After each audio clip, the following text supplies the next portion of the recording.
So, about non-duality, so-called non-duality. By the way, the game works for me much smoother when I'm not recording, when I use lossless scaling.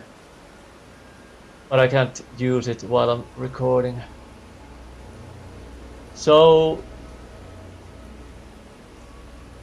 like non-duality talks about how there is nothing. There's no separate reality, no separate objects, no subject-object separation either. No me and other. And it might sound nihilistic, but it's not. And I'm speaking from my own so-called experience, so to speak. What it all boils down to. Well, at least this appears at times when there are no illusioning going on, appearing to go on. What gets revealed is that I love and I am love. So there's a lot of negation having to do with, like in the non-duality, so-called non-duality pointers, there's a lot of denial. It's not like eyes closed denial, but like negation, not even an active negation, just not recognizing some separate self, not recognizing some separate me. There's no me, but then there's the, like those so-called radical non-duality speakers which don't actually exist. There are no separate speakers. But apparently in this dream of life, there seem to be other bodies or other people who talk about this. And those so-called radical people, they too say that underlying everything, it's not even underlying everything, they say everything is actually nothing, but this nothing is unconditional love. And sometimes it seems to appear. For some reason,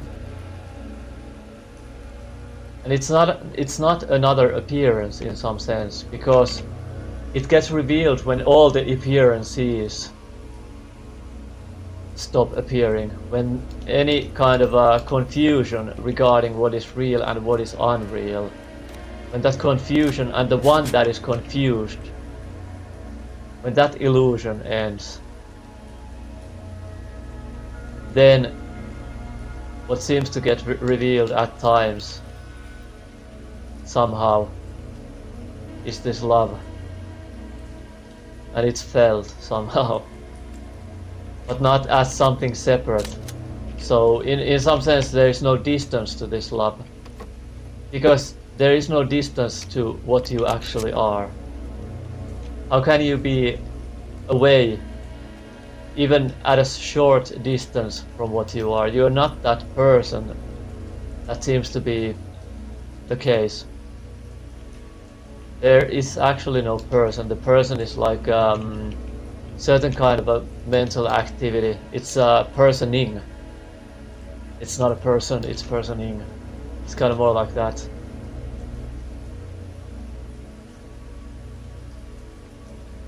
And it's very beautiful, this love. Ram Dass had this mantra that was I am loving awareness. Just he kept like apparently in this dream, in this very beautiful dream made of love, he kept, which is also empty of anything substantial, but this emptiness is love at the same time, without time. Time appears. Time appears to appear, but time is not real. And this that is called love, reality, this reality, is always as it is. It is always as it is, without being an it. By the way, somebody has been here. Door is open. But as an appearance of time, and as an appearance of being time, it is never now. Those are always past. Everything that is apprehended or comprehended is already past. It has already passed. Not that it was ever present, actually. So anything apparent is not what is, but it is the what is appearing as an apparent appearance. And what is always remains as itself. It could be said. And itself is not in time. This aliveness is not in time. This alive, felt wellness, goodness, love is not in time. And it's real. If anything is real, this is the only reality. If there is a reality. I mean, ultimately that is a concept also. And when all concepts end,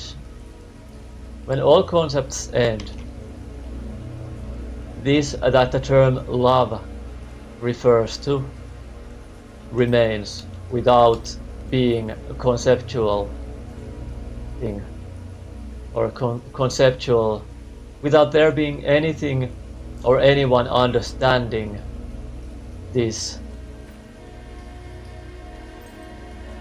as love or as wellness or as anything, because those are ultimately concepts. But it's not nihilistic, because this is something more real than any concept. The concept of love, for example, or bliss, is valid. It kind of does point to this. But this is, in a way, you could say that this is more real than the understanding or the concept of love or of bliss or of peace, wellness. So when the person confusion, the sense of a separate self, the illusory sense of separate self, and the person confusion ends, so when those things become clear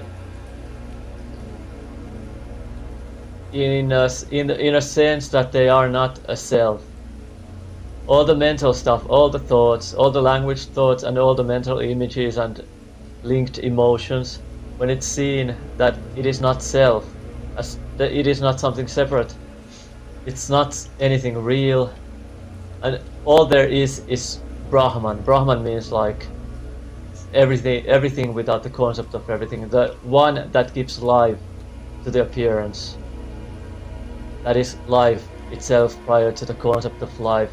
You could, I mean, it could be kind of seen as, not that there is a seer or thinker, but it could be understood as God, kind of, prior to the concept of God. So Brahman, or maybe God,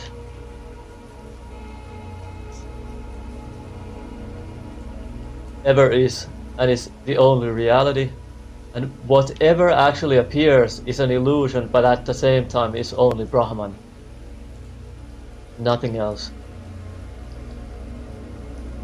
It's only unconditional love,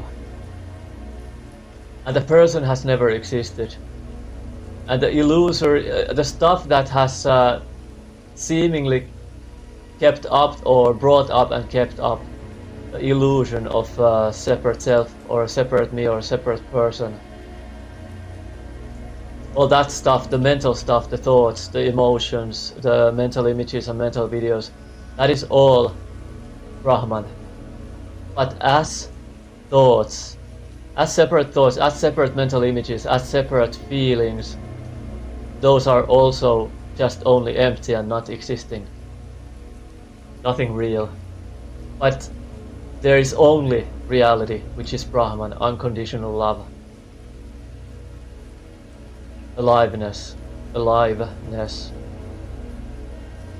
And this is the head, so-called head cannot understand this. This is pretty much impossible to understand, but it becomes somehow clear when it gets revealed, when there's somehow maybe devotion to God, you could say. So devotion to Brahman, devotion to truth, so-called truth. When there's a sincere trajectory to get out of the illusion. And this trajectory ultimately reveals that there ultimately was no one there that was trapped in an illusion. And there was never a real illusion either. But I guess there can appear to be, usually there appears to be, apparently in the story of other people, there appears to be a trajectory, like a seeking for truth, stuff like that. That's how it appears, this show of the show of being blind to the truth, and then afterwards actually being blind to the false, which is the eye is open to truth. Eye of truth is open to itself, seeing only itself, feeling only itself, feeling only itself.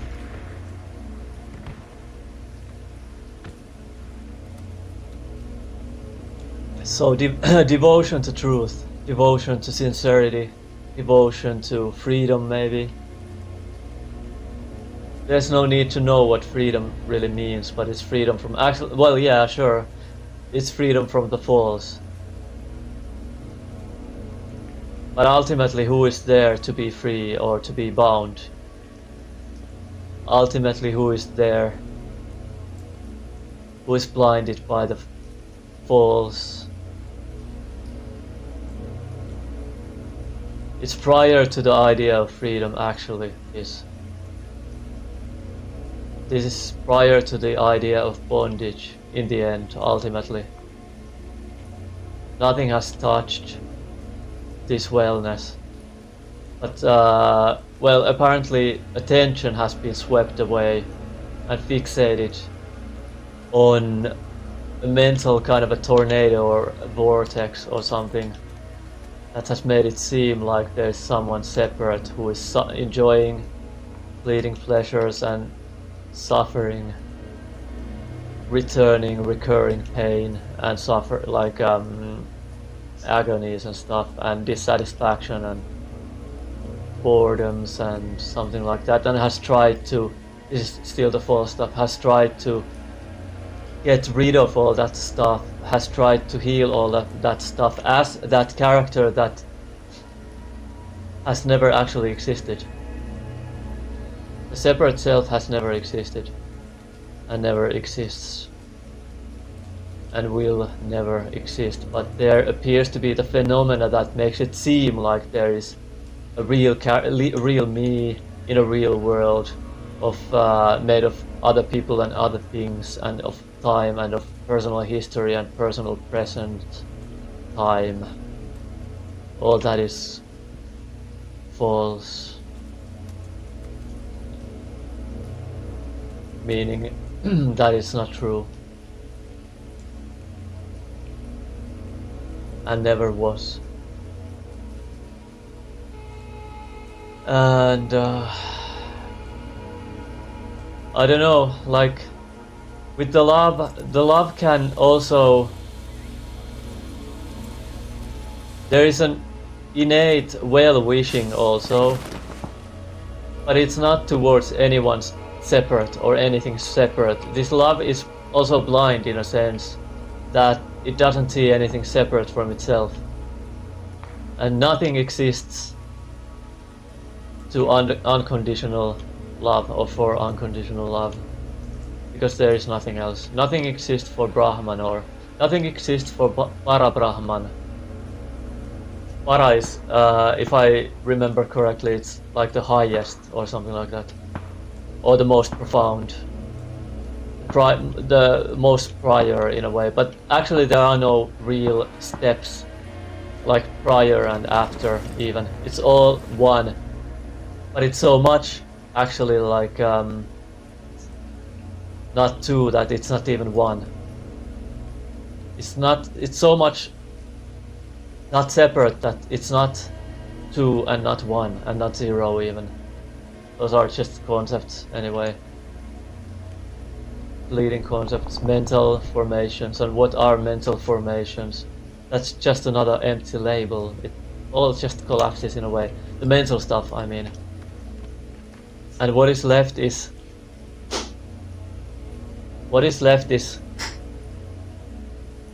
it's not a concept. This is not a concept. This is not a sound. This is not a sound. But a concept might appear, so-called concept might appear that that is a sound, but the living world, the living reality is not a concept of, or actually innumerable concepts of, about the living reality. Conceptual. Like understanding. It's not the conceptual understanding of the what is living and what is this aliveness, lucid aliveness, lucidity, lucid aliveness, awareing aliveness, or aliveness awareness, or something like that.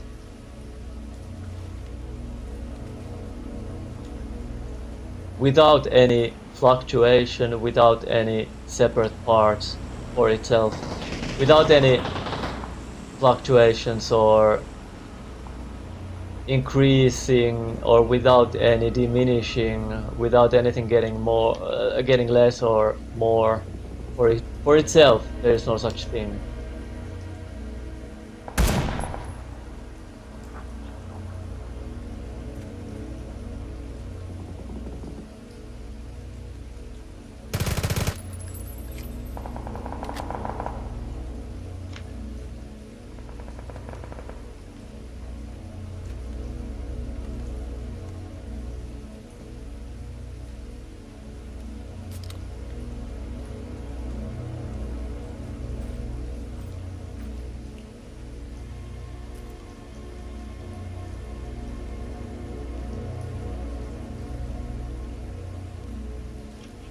So I've said this before, apparently.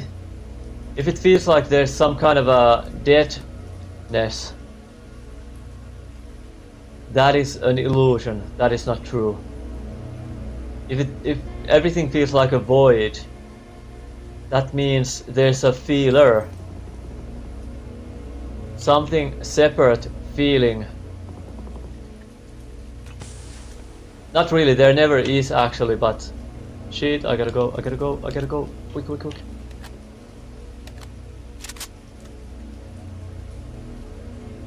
But there's an illusion. If this feels like a void, like a dead void, or a disturbing dark dead void, it means that that's an illusion.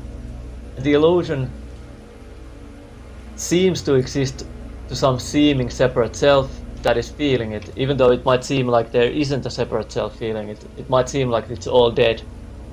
Or death, but that is still a subtle state of illusory state of separation,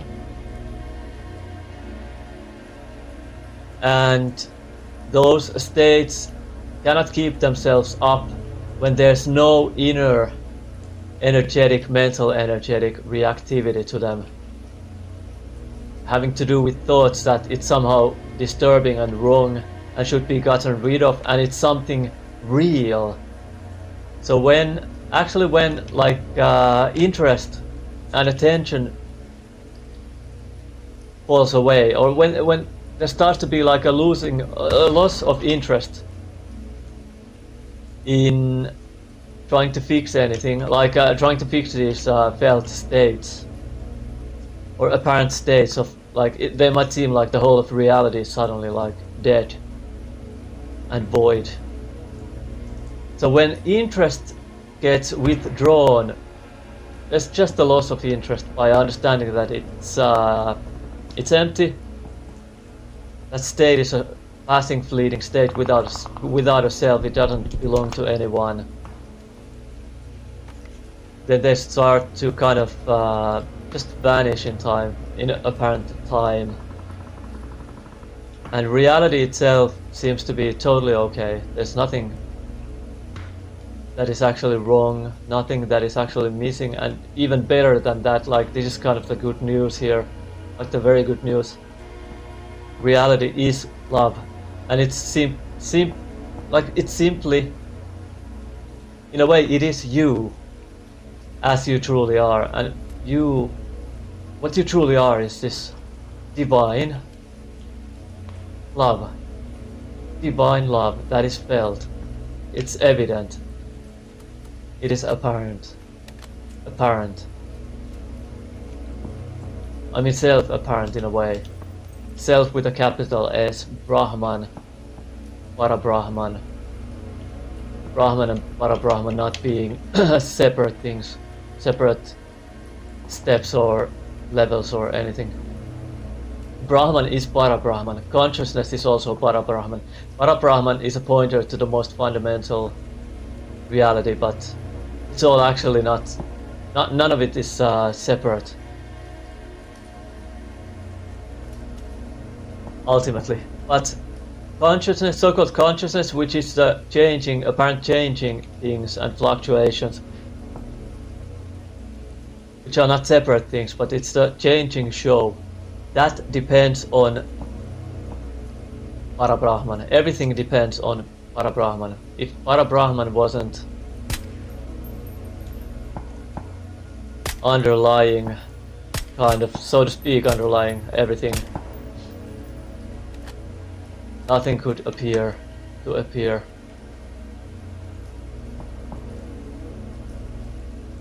Not anything could appear to appear without the most fundamental reality, which is always the case. This is always the most fundamental reality only, ever.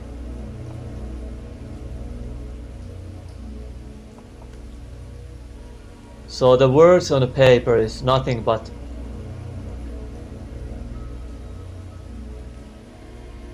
the paper, in some sense. Or the light on the screen is nothing but the screen.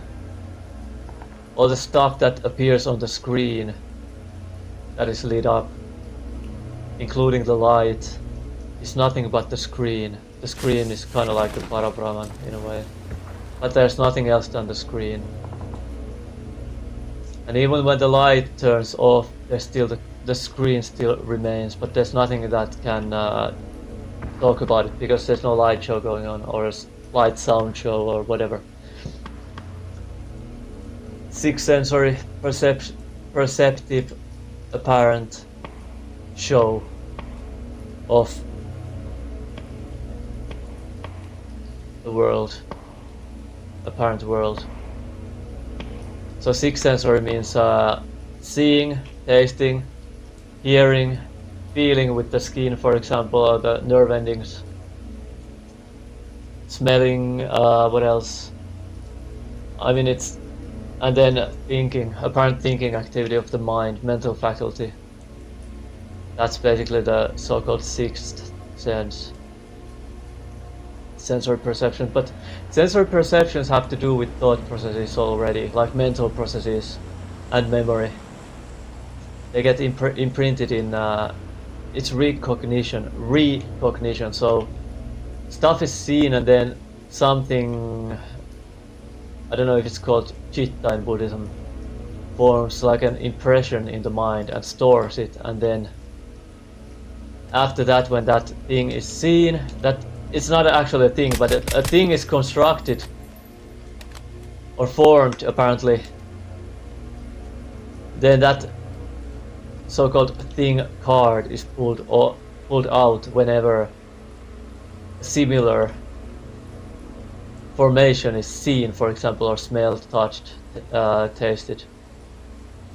So that's already memory then. And that memory is not the direct, so-called direct experience or suchness. All the while only being the suchness. It's kind of like seeing a snake in a rope. Like, there's only the rope, but falsely there's seeing a snake instead of the rope. But there's never a snake, there's only the rope. Just a rope.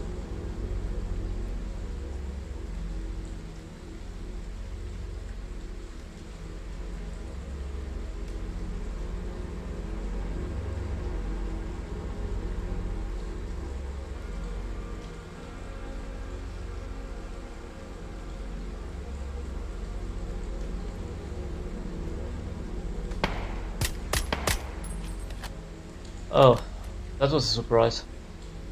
I won this round at times, yeah, so it was a slight surprise, I guess.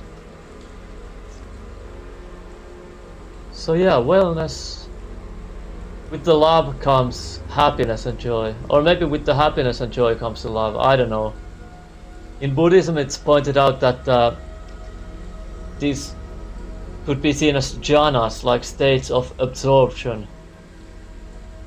And there are different degrees.